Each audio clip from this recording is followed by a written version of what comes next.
कुछ ऐसे नेता हैं जो आप जानते भी होंगे, ओवैसी जैसे, कि हम हिंदुस्तान पे राज करने की उनके जिस हिसाब से ये दंगा और ये हिंसा, ये जो कुछ भड़काने का मकसद है ना ओवैसी साहब का, वो सिर्फ है कि उसका मकसद यही है कि अगर आज वक्फ बोर्ड कानून के खिलाफ दंगा फसाद कराएंगे, और यही सब कराते कराते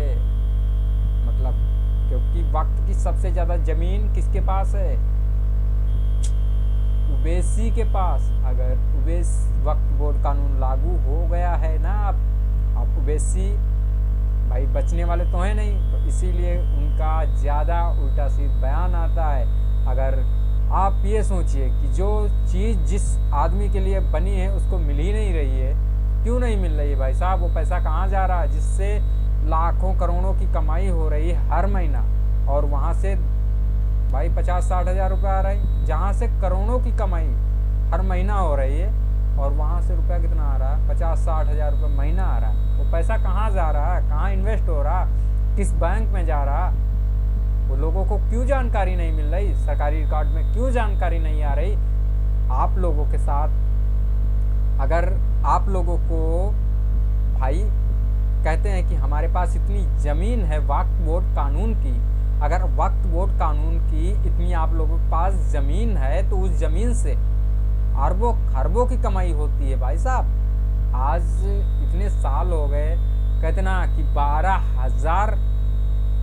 9 लाख एकड़ ज़मीन वक्फ बोर्ड कानून के पास है, और इससे सालाना कमाई 12,000 करोड़ की हो सकती है।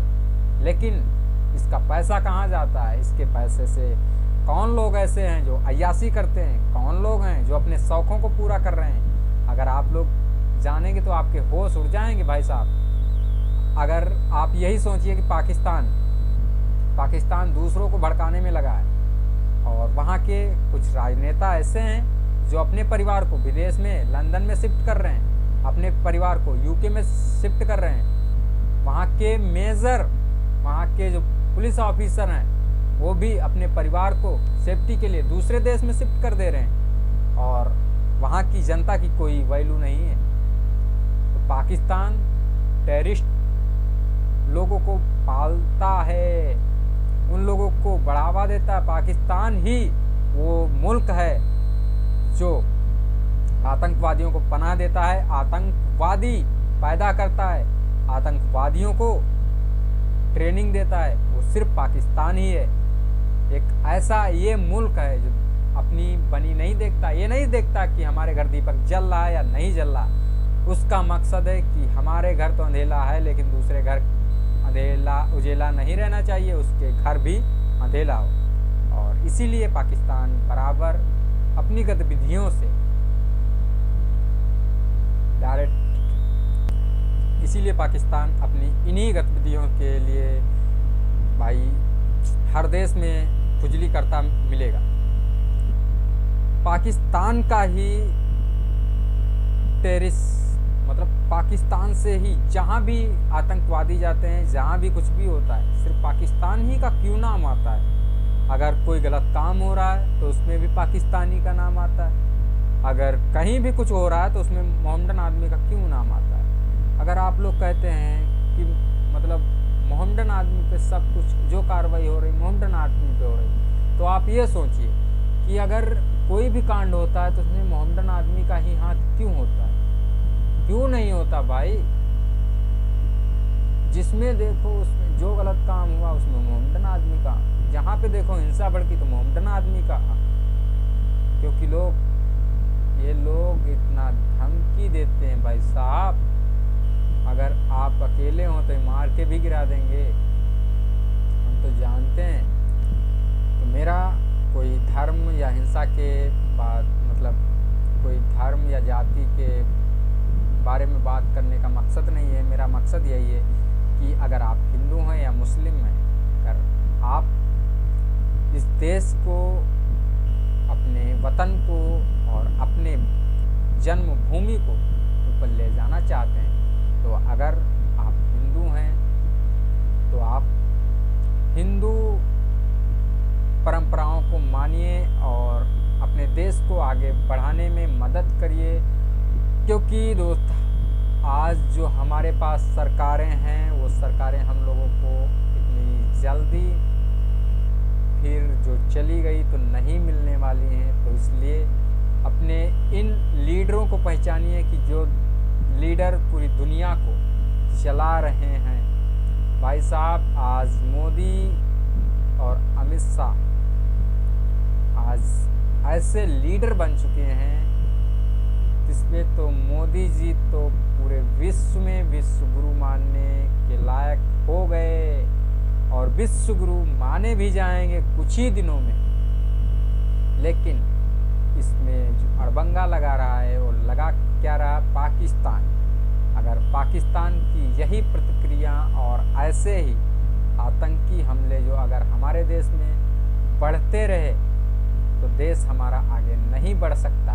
क्योंकि आप यही सोचिए कि कश्मीर में पहलगाम में जो ये आतंकी हमला हुआ है, इस हमले से कश्मीर के उस पहलगाम छोटे से मिनी स्विट्जरलैंड को जो लोग टहलने के लिए जाते थे, जो टूरिस्ट लोग जाते थे, जो श्रद्धालु लोग जाते थे, वहाँ से कश्मीर के पहलगाम के लोगों की कमाई होती थी, लोगों को रोजगार मिलता था। अगर इसी प्रकार से आतंकी हमले होंगे तो क्या लगता आपको वहाँ पे लोग जाएंगे? नहीं जाएंगे। अगर लोग वहाँ पे नहीं जाएंगे तो हमारे देश की और हमारे कश्मीर की आर्थिक व्यवस्था में बदलाव भी आएगा। क्योंकि दोस्त जहाँ पे हर साल में, क्योंकि अभी सन 2023 के आंकड़े के सरकारी आंकड़े के अनुसार सन 2023 में 27 लाख से अधिक श्रद्धालु और पर्यटक जो थे वो मिनी स्विट्जरलैंड हालांकि कश्मीर में आए हुए 2023 में 27 लाख से अधिक पर्यटक कश्मीर में आए थे। और कश्मीर की आर्थिक व्यवस्था वही है जो टूरिस्ट लोग आते हैं वहाँ पे टहलते हैं। तो इससे हमारे देश पे आज कश्मीर में हुआ है, कल कहीं और भी हो सकता है। तो इसके लिए हम हिंदुस्तानी हैं, हमें ये नहीं पता है कि हम हिंदू हैं या मुस्लिम हैं, कुछ भी हैं, लेकिन पहले हम हिंदुस्तानी हैं। तो अगर आप लोग हिंदुस्तानी हैं तो हमारी कमेंट में जय हिंद ज़रूर लिखिए और आप ये बताइए कि मोदी जी अच्छा कर रहे हैं पाकिस्तान पे। ये जो कार्रवाई की गई है ये सही है। और दोस्त, क्योंकि इससे और आप समझ भी सकते हैं कि पाकिस्तान भिखारी देश है, उसके पास खुद खाने को नहीं है, लेकिन बारूद और गोलियां ढोने के लिए उसके पास पैसा है नहीं, उसको कहीं से फंडिंग किया जाता है और वो फंडिंग आतंकवादियों को देता है, आतंकवादी पैदा करता है, आतंकवादी बनाता है। लेकिन इसका मुआवजा अब की बार भुगतना पड़ गया पाकिस्तान को और पाकिस्तान हिंदुस्तान की चपेट में आ गया। और हिंदुस्तान की चपेट में आ गया है तो उसको जुर्माना नहीं, उसका कहते ना खून का बदला खून। भारत मांगे बदला, अगर भारत बदला मांग रहा है तो भारत का बदला फिर ये छोटा मोटा बदला नहीं होगा। ये तो बात पाकिस्तान भी जानता है और पाकिस्तान का हर एक नागरिक, हर एक मीडिया रिपोर्टर, बहुत जितने भी पाकिस्तान में रहने वाले लोग हैं, जितने भी पाकिस्तान के कार्यकर्ता हैं, जितने भी पाकिस्तान की आर्मी है, जितनी भी पाकिस्तान की पाक सेना है, जितनी भी लोग पाकिस्तान में, सब जानते हैं कि अगर भारत पाकिस्तान से युद्ध हुआ तो पाकिस्तान नक्शे से गायब भी हो सकता है।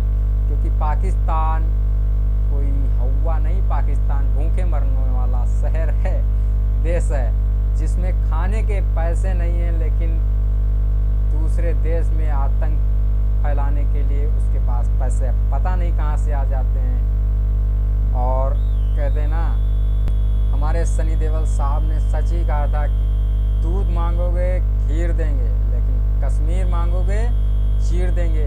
तो हम भी यही कहते हैं कि दूध मांगोगे तो खीर देंगे, और अब की बार कश्मीर तो छोड़ो, पाकिस्तान भी हम तुमको चीर के छीन लेंगे। अब पाकिस्तान में भी चलेगा हिंदुस्तान का राज, ये दोस्त होने वाला है, क्योंकि होना भी चाहिए।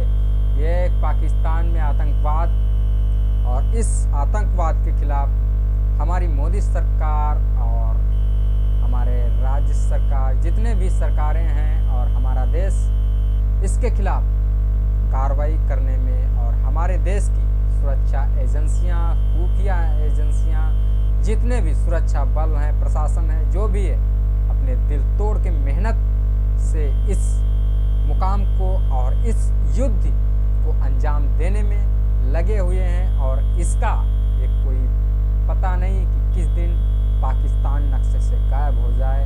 तो अगर आप लोगों को हमारी जानकारी कुछ अच्छी लगी हो, तो हमारी वीडियो आप लोगों को अच्छी लगी हो, तो हमारे साथ जुड़े रहने के लिए हमारे चैनल प्रॉफिट पॉइंट 12 को सब्सक्राइब करिए। और आज हम लोगों के आप लोगों के साथ बहुत बात कर चुके, तो दोस्त उसके लिए तब तक के लिए मैं आप लोगों से विदा मांगता हूं। और हमारे चैनल पे आप नए हैं तो चैनल को सब्सक्राइब करिए, लोगों के साथ शेयर करिए, और जो हमारी गलती हुई हो उसके लिए आप हमारे कमेंट बॉक्स में जाकर हमारी वीडियो पे कमेंट करिए, कहाँ पे मैंने गलत शब्द बोला। जो गलत शब्द मैंने बोला है उसको वापसी मैं ज़रूर लूँगा। और आप लोगों की सपोर्ट रही, आप लोगों का प्यार रहा, तो आप लोगों के साथ मैं इस चैनल को, क्योंकि मुद्दा आपका, आवाज़ हमारी, और इस अपने सपने को और इस छोटे से चैनल को आप लोगों के साथ और आप लोगों के प्यार और आप लोगों के दुलार से मैं इस चैनल को ज़रूर बड़ा करूँगा। क्योंकि दोस्त, अगर आप लोगों का प्यार किसी पे हो गया तो प्यार अच्छा होगा। तो दोस्त, तब तक के लिए जय हिंद, वंदे मातरम, राम राम, सत श्री अकाल और जय श्री राम। अगर हिंदुस्तान में रहना है तो सीताराम कहना है। नमस्कार, मैं आपका दोस्त रोशनलाल और आप देख रहे हैं